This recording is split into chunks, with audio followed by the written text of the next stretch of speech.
मुझसे खुश हो सके और रघुकुल का जो मूल मंत्र है उसे पूर्ण कर सके। भरद्वाज मुनि जी ने कहा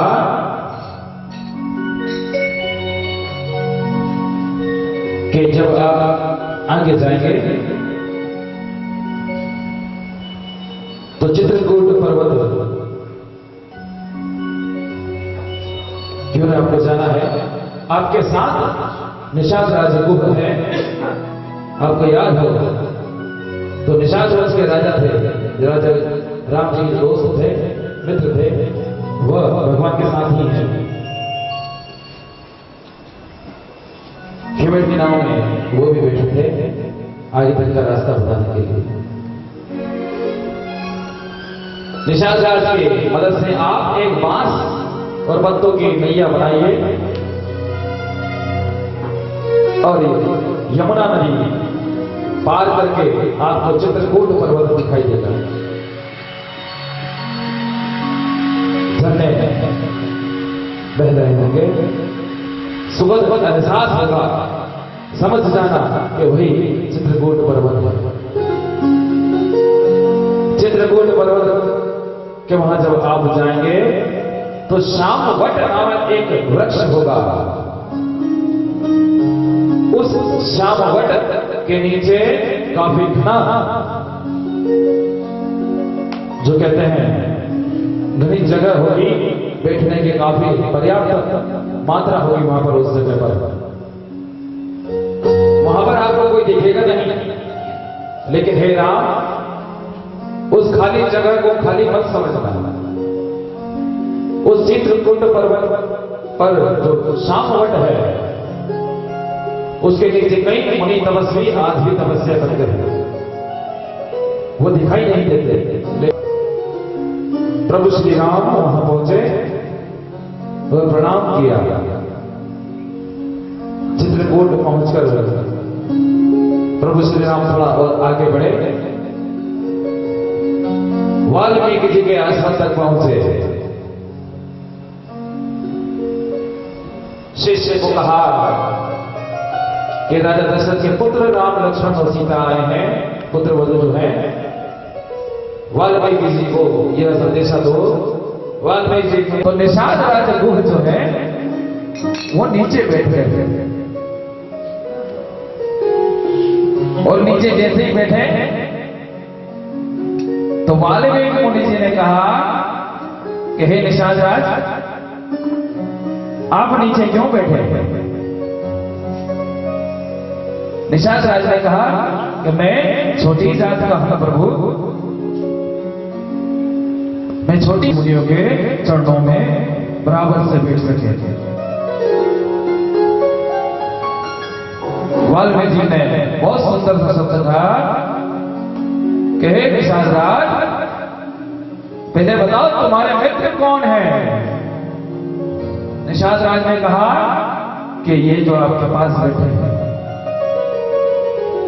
जब प्रभु श्री राम तुम्हारे मित्र हो गए, सखा हो गए, तो फिर तुमने यह कैसे कह दिया कि मैं छोटी समाज का हूं? यह नहीं सोचना अब कभी। प्रभु श्री राम ने कहा कि हे वाल्मीकि मुनि, आपके ऐसे वचन सुनकर मैं धन्य हो गया, मेरा जीवन धन्य हो गया। तुरंत निषाद राज को प्रभु श्री राम के बगल में बिठाए वाल्मीकि जी और आनंदित होकर आशीर्वाद दिए कि निषाद राज, जो भगवान की शरण में आ जाता है, जो प्रभु श्री राम के चरणों में आ जाता है, जो भगवान से मैत्री कर लेता है, वो छोटा नहीं होता। वह संसार से सबसे बड़ा आदमी होता है। जात समाज में कोई छोटा नहीं होता। प्रभु श्री राम रामायण के माध्यम से संदेश देते हैं सबको। कहते हैं जात जिसने हरि को भजा वो हरि का, जो भगवान को पूज लिया वह सबसे बड़ा। जिसने भगवान का नाम अपने मकान पर लिख लिया वो झोपड़ी नहीं। दुनिया का सबसे बड़ा मकान है जिस पर राम का नाम लिखा हो। यदि ना हो तो आज ही जाकर वो काम कर ले। यदि बड़ा बनना है तो राम जी का नाम लेना सीख लो।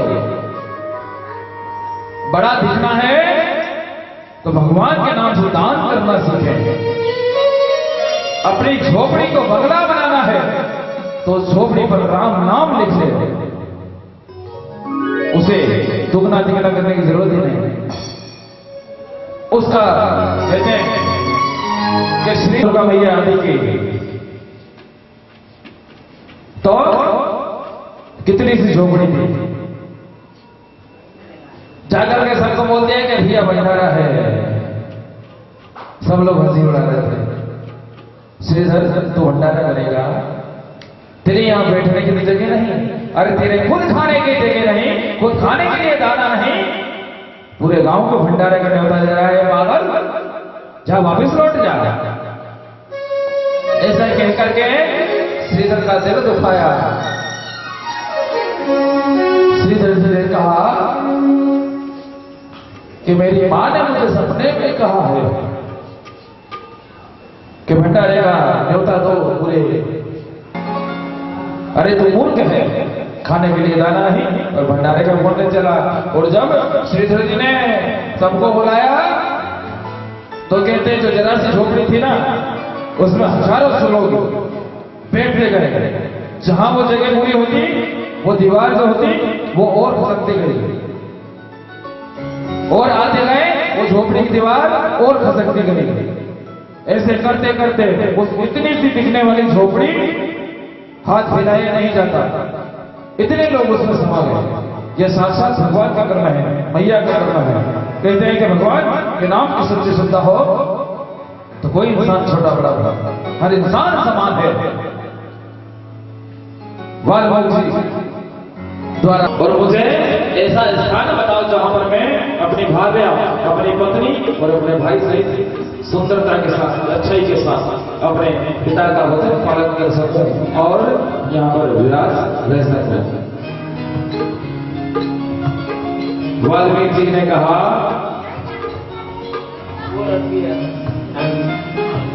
कि थोड़ा सा आगे जाकर भील नगर के जंगल में मंदाकिनी के तट पर आप पर्णकुटी बनाकर रह सकते हैं। गुरुदेव से तुरंत आज्ञा ली और वाल्मीकि जी बोल रहे हैं प्रभु आप पधारे हैं और अब कब पधारोगे मुझे कुछ पता नहीं, लेकिन कंदमूल फल कुछ तो लीजिए। और उन्होंने ही आपका यह पता बताया है। हे प्रभु क्या बात कर रहे हैं, मुनि भरद्वाज जी ने आपको पता बताया है। अरे प्रभु आप तो 3 लोक के ज्ञाता हैं, स्वामी हैं, क्यों मजाक कर रहे हैं प्रभु? क्या अपने सेवक की परीक्षा ले रहे हैं? राम जी ने कहा नहीं, आप सेवक नहीं, आप तो गुरु हैं। मुझे संताप में ना डालना और मुझे आज्ञा दीजिए। मैं अपने पिता का वचन पालन करने निकला हूं और बस आज्ञा दी और आगे बढ़े। जैसे ही फिर प्रदेश में गए, स्वर्ग के देवता आदि ने, गंधर्व ने आदि ने जमीन पर जन्म लिया। उसी समय भीलों के रूप में, और बस सब प्रभु के आगे हाथ जोड़कर आ गए कि हे भगवान हमें आज्ञा दीजिए कि हम क्या करें। भगवान को दिख रहा है कि देवताओं की साठगांठ है और ये यहाँ पर ब्रह्मा जी और विष्णु जी ने मदद करने के लिए आखिर भेज ही दिया। कहते हैं कि भगवान का यदि कोई कार्य करने जब आप निकलते हैं तो आप अकेले निकलते हैं, लेकिन धीरे धीरे जब आप चलना चालू होते हैं तो इधर से एक व्यक्ति आता है, इधर से एक व्यक्ति आता है, आप और आगे बढ़ते हैं। आगे जाकर 2 व्यक्ति और आते हैं, 2 इधर से और आते हैं, आप और आगे बढ़ते हैं। और धीरे धीरे जब आप पीछे मुड़कर देखते हैं ना तो हमारी आंखों तक वो दूरी ही नहीं तय की जा सकती, वहां तक भीड़ होती है। जब भगवान के पट खुलते हैं तो मैं देखना कोई कह रहा है 5 किलोमीटर दूर लगी लाइन लगी है। ऐसे भगवान का नाम सुनकर सभी भील प्रदेश के जो सैनिक आदि थे वो सब आ गए, जो देवताओं का रूप थे। बोले मैं यहीं रहूंगा। जब भगवान कहते हैं कि मैं यहीं रहूंगा, तो इससे सच्ची और अच्छी बात और क्या हो सकती है? आज मैं तेरे घर रुकूंगा, तो इससे अच्छी और बढ़िया बात क्या हो सकती है? इससे सौभाग्य की बात क्या हो सकती है? तुरंत सभी लोगों ने जो वर्ण कुटी बनाना चालू करी, कुटिया कुदरत लकड़ी, भगवान आप बैठ जाइए। जैसे ये जो मंच बना है ये भी ऐसा ही हुआ है, कुछ भी नहीं था, यहां से मतलब पूरा हॉल सन्नाटा था। लेकिन एक व्यक्ति आए, एक के बाद दूसरा देखने के बहाने अंदर आए, तो वो भी आए तो वहीं के रह गए। दूसरा आया, क्या हो रहा है? वो आए तो देखने के बहाने वो भी रह गए। और देखते ही देखते कोई चादर टांग रहा है, कोई हर फूल टांग रहा है, कोई लाइटें लगा रहा है, और कोई क्या श्रृंगार कर रहा है। एक बार ताली बजा दीजिए। ये सभी वही देव रूपी हैं। कहते हैं कि जब कोई इंसान इंसानी रूप में आपकी मदद करे भगवान के कार्य में, तो वह सभी इंसान नहीं है। वो दिखने में इंसान है, लेकिन अंदर के जो भगवान है, वो देवता रूपी जो आत्मा है, वो सभी आई है उनको लेकर, और आपकी इस सजस को पूर्णता करती है। पर्णकुटी बन गई, बहुत सुंदर। प्रभु श्री राम को तो पता ही नहीं पड़ा, वो तो अपने धनुष बाण में लगे हुए हैं। कई तरकस को खींच कर देख रहे हैं, कई धनुष को तैयार कर रहे हैं। आप देख रहे हैं, जब किसी व्यक्ति के पास उसके हथियार को दिया जाता है, कहते हैं ना कोई सैनिक के पास यदि कोई हथियार होता है तो वो देखा उसके हथियार को हथियार करेगा, कहीं उसे धोएगा, कहीं उसे मांजेगा, कहीं उसे साफ करेगा। ऐसे राम जी के पास धनुष था, उसे खोज रहे थे, धनुष को कस रहे थे, कहीं प्रत्यक्षा को चढ़ा रहे थे, क्या कर रहे थे, और जैसे ही देखा पीछे मुड़ के तो पूरी पर्णकुटी बनकर तैयार हो गई। राम जी को समझ नहीं आया कि एकदम क्या हुआ। ऐसे ही कहते हैं कि जब भगवान का काम होता है तो अपने आप उसकी रूप रेखा बनती है। पानी की तरह चाहे पहाड़ बीच में आए या कांटे बीच में आए, जब जब अपने तीव्र गति से बहता है ना, तो वो सब उखाड़ कर ले जाता है। ऐसे ही आज भी कुछ ऐसा ही हुआ है। हमारी कॉलोनी का जो महिला मंडल है, उनके द्वारा एकदम से भंडारे का जो बीड़ा उतारा गया, आज एकदम सेना बनाकर पूरी कॉलोनी में घूमे हैं और एकदम से सारी तैयारी करी, अभी बस आते ही होंगे। तो भगवान का काम ऐसे ही होता है। जब भगवान को बैठना होता है ना, तो एकदम गति के रूप में वो चीज होती है, किसी को समय नहीं आता, जरा सा समय भी नहीं लगता। जब वो सारी चीज तैयार होती है और भगवान आते हैं और आप उनको सिंहासन पे विराजमान होते हैं। वो सियावर रामचंद्र भगवान की।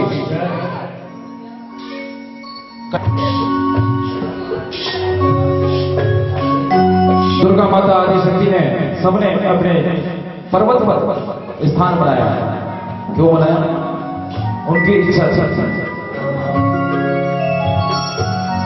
भाई वो चाहते थे कि मुझे यहां बैठना है, तो वो वहां बैठ गए और सिंहासन सज जाए, भंडारा हो जाए और ये सब चीज हो जाए, देखने वाला देखते रह जाए। क्योंकि देखने वाले देखते रहेंगे, लेकिन कार्य करने वाले वो जब भगवान प्रेरणा देते हैं तो आंधी और तूफान की तरह कार्य करते हैं। वो सोचते नहीं क्या करना है। ऋषिनगर में आज हमारे आंटी जी और आंटी जी बधाई, आंटी जी भी आएंगे रोज काफी अलग अलग स्थान से। कल हमारे दरबार भैया जी की भाभी जी बता रहे शास्त्री घर से, देखिए रोज सुनने का बहुत अच्छा लगा। इसको कहते हैं भक्ति। चाहे कुछ भी भगवान को सुनना है, मतलब सुनना है प्यारा से, हौसला से, रोज नए रोज से आ रहे हैं। सभी को आशीर्वाद दिया और कहा कि हे भक्तों, हे मेरे प्यारों, हे मेरे भाई, अब सभी प्रस्थान कीजिए। भगवान के पास देने के लिए कुछ नहीं था। कहते हैं जब मजदूर आपका घर बनाता है तो उसे मजदूरी तो देना पड़ती है, लेकिन भगवान के पास देने के लिए कुछ नहीं था। जैसे ही देखा कि पर्णकुटी इतनी लंबी और इतनी भव्य इतनी सुंदर बनाई, भगवान सोचने पड़ गए कि अपने तरीका से भगवान कह रहे हैं कि हे मेरे भाइयों, मैंने तो कहा था मुझे छोटी सी कुटिया चाहिए कि मैं अपने परिवार सहित रह सकूं, अपने भाई सहित। त्रिलोकी के नाथ कह रहे हैं कि मैं आपको कुछ नहीं दे पाऊंगा इस कुटिया को बनाने के वजह से। सभी लोगों ने भगवान के चरण पकड़ लिए और बोले हे प्रभु, हमें कुछ नहीं चाहिए, हमने आपकी जो कुटिया बनाई है ना, हे भगवान, जब हम आपके द्वार आए ना तो कुछ नहीं चाहिए, आपके चरणों में ऐसी ही एक छोटी सी कुटिया हो हमारी और हम वहां पर रह सके आपके चरणों में पड़ने के बाद भी। बोल रामचंद्र भगवान की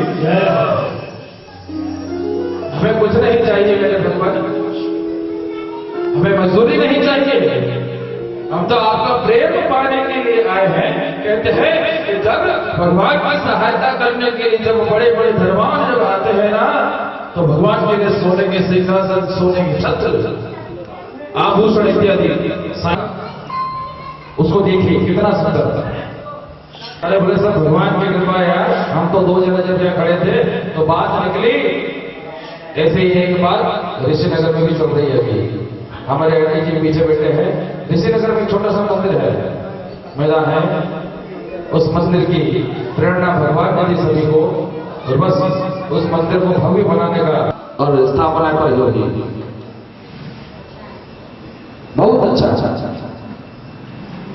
अरे भगवान के लिए जब घर बनाओगे तो भगवान आपके लिए उससे 2 गुना कर देगा। यदि हमने कह दिया ये करता क्या है, हाँ मैं दे देना। अच्छे लोग अपना अच्छा कर्म करके तुरंत वहां से चले जाते हैं, अपना ढिंडोरा नहीं पीटते, कहते हैं ये किया, चले गए। और प्रभु श्री राम, लक्ष्मण और माता जानकी अच्छे से उस पर्णकुटी में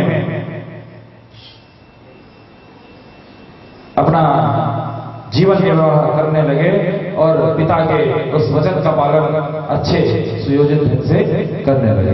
आइए, यहां तक प्रभु पर्णकुटी में रहने लगे और वहां अयोध्या में एक रात में सब कुछ चेंज हो जाना, बदल जाना। कहते ना, अरे रात रात न जाने क्या हुआ, ये क्या पता कहां से क्या कुछ समझ नहीं आया। ऐसे ही राजा दशरथ जी को सिर्फ प्रभु राम की सूरत गया, कोई रहता ही नहीं है, अयोध्या पूरी सुनसान हो गई, शमशान जैसी लगने लगी।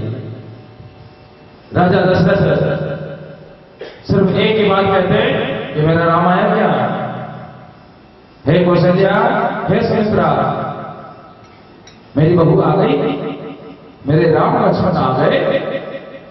और ऐसा कहते कहकर फिर मूर्छित हो जाते, फिर आंख खोलते, उठकर खड़े होते, वो खड़े होकर फिर दौड़ लगाते कि मेरे राम आ गए होंगे, मेरा लक्ष्मण आ गया होगा, मेरी बहू, मेरी पुत्री आ गई होगी। दौड़ लगा कर जाते और फिर गिर जाते, फिर से उठाकर उन्हें सिंहासन तक लाते, फिर मूर्छा करती, फिर वही वाक्य। कौशल्या माता और सुमित्रा माता रोती जाती हैं और कहती है, स्वामी अपने आप को संभालिए, संभालिए अपने आप को। राजा दशरथ फिर मूर्छित होकर सो गए और फिर एक बार, अंतिम बार जब उनकी मूर्छित अवस्था खुली, जैसे ही मूर्छा खुली, दोनों रानियों को कहा कि जरूर उस श्राप की वजह से हो रहा है। माता कौशल्या और माता सुमित्रा ने पूछा, श्राप? हे महाराज, आपको कौन श्राप दे सकता है? बोले मैं श्रापित हूं। क्या? एक बार की बात है, मुझे अपने शस्त्र भेदी बाण का जो ज्ञान है उस पर घमंड हो गया था। मैं एक बार जंगल आया और शब्द के माध्यम से वो शिकार मर गया। इसे कहते हैं शब्द भेदी बाण। शब्द को भेदते हुए बाण को चलाना, लक्ष्य बनाना। शब्द भोलेनाथ आ गए थे वहां। कहते हैं कि जब हम कोई बुरा काम करते हैं या कोई बुराई हमारे गले जब पड़ने होती है तो भगवान आकर एक बार टोक देते हैं कि बेटा आगे मत जाना, आगे परेशानी है। सबके साथ होता है, कोई नहीं कह सकता कि नहीं होता, लेकिन उसको समझ पाना ये हमारे लिए सौभाग्य और दुर्भाग्य की बात है। राजा दशरथ के लिए दुर्भाग्य की बात रही कि भोलेनाथ की बात को नहीं सुन पाया। अरे मैं देख लूंगा, जो भी होगा कर लूंगा। भोलेनाथ समझा रहे हैं, अरे सब हो जाएगा, देख लूंगा, मैं तो जा रहा हूं। राजा दशरथ बाण को साधा और जल की आवाज ऐसे आ रही थी जैसे कोई जानवर पानी पी रहा हो। और जैसे ही आवाज आई, राजा दशरथ से बिना सोचे समझे वो बाण चढ़ाया और बाण चलाकर छोड़ दिया। और छोड़ते ही उस बाण के छूटते ही वहां से किसी नर्तन से आवाज आने लगी कि बचाओ बचाओ। क्यों? क्योंकि राजा दशरथ ने बिना सोचे समझे वो शब्द भेदी बाण चला दिया। और जैसे ही आवाज आई किसी नर्तन से तो दौड़ कर गए, देखा तो एक बालक वहां मूर्छित अवस्था में बाण को अपने हाथ में ऐसे पकड़ हुए छाती में घुसा पर रोक से करने वाला हूं। अब मेरे पास अभी नहीं है, हे राजा, सिर्फ मेरे माता पिता को जल दिला देना और उनकी प्यास बुझा देना, बस। और ऐसा कहकर श्रवण कुमार अपने प्राण को त्याग दिया। और बस श्रवण कुमार जी ने